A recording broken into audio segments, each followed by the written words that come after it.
Isang mapayapang araw sa iyo, kaibigan. Welcome sa Living Faith, na kung saan ito po yung ating devotion na ginagawa. At sa araw na ito, tayo po ay bumasa ng isang verse sa Bible. Sa Galatians 4:7, ito po ang ating mababasa. Wherefore thou art no more a servant, but a son. And if a son, then an heir of God through Christ. Basahin po natin sa Tagalog. Ginawa na kayo ng Diyos na mga anak, at hindi na mga alipin. At kung kayo'y mga tagapagmana niya. So, nakikita po natin na pinapaalalahanan ni Pablo ang mga taga-Galacia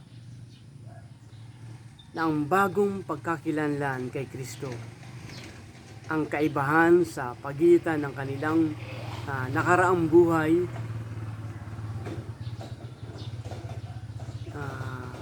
nang wala pa si Kristo, ang kanilang kasalukuyang buhay bilang mga anak ng Diyos. Sa buhay mo, kailan mo ba nasabi na ito ay aking buhay? Buhay ko to, at ako ay malayang gawin ang anumang bagay na nagpapasaya sa akin. At pagkalipas ng ilang panahon, anuman ang iyong piniling landas, ang kasikatan, ang alak, ang relasyon, ang pamumuhay na makasarili, o paghahangad na maging perpekto. Ito ang mga bagay na pumipigil sa iyo. Sa halip na ikaw ang pumigil o sumakop dito. Sa madaling salita, ang pagpili ay hindi na isang pakiramdam ng pagpili sa lahat ng nais mo. Sa halip na maging malaya ka, ay ikaw pa ang naging alipin nito.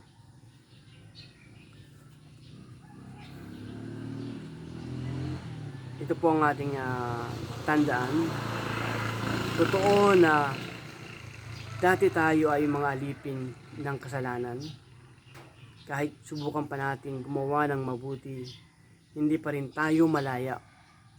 Subalit, kung naisuko mo na ang iyong buhay kay Jesus, tayo ay malaya na sa pagkaalipin sa kasalanan. Pinatawad na tayo ni Jesus, at huwag kang magtaka kung wala ka pang nakikitang pagbabago. Kung patuloy mong makikilala ang Diyos, tutulungan ka niya na baguhin ang ating buhay sa pamagitan po ng kanyang salita at ng banal na Espiritu.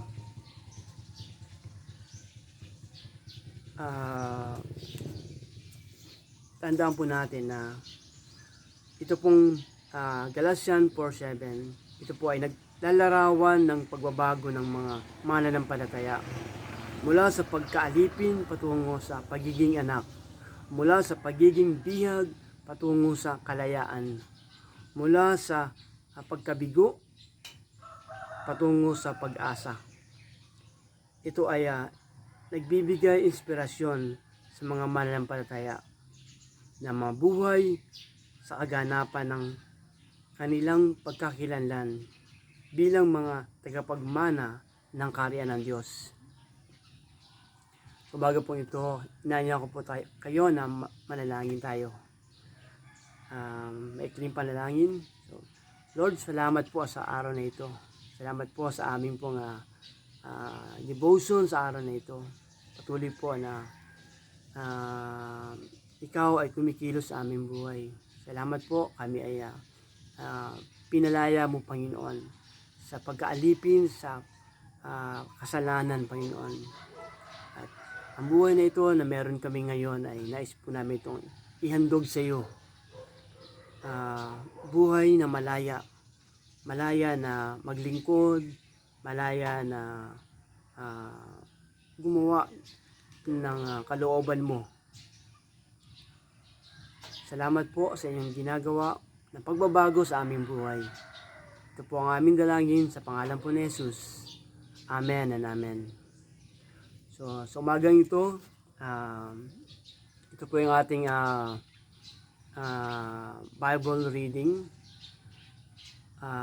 Ito po ay ating basahin at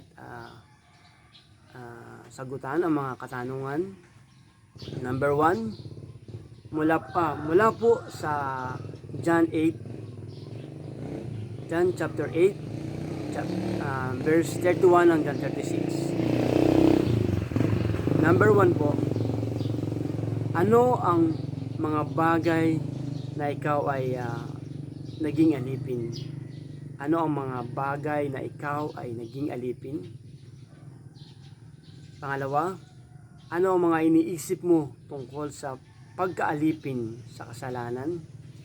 Pangatlo, ayon sa talata 32, ano ang gagawin ng katotohanan sa buhay ng isang tao? Ano sa pakiramdam mo na malaman mo na ikaw ay anak ng Diyos na kanyang pinalaya? So, sagutin mo ang mga katanungan ito at nang patuloy ka na mag-grow sa buhay spiritual mo sa Panginoon. At sa araw na ito, ako ay nagagalak na sa pagsama mo sa ating devotion sa araw na ito. Hanggang sa muli, ako po si Pastor Jeff. Pagpalain ka ng Diyos sa araw na ito. And to God be the glory.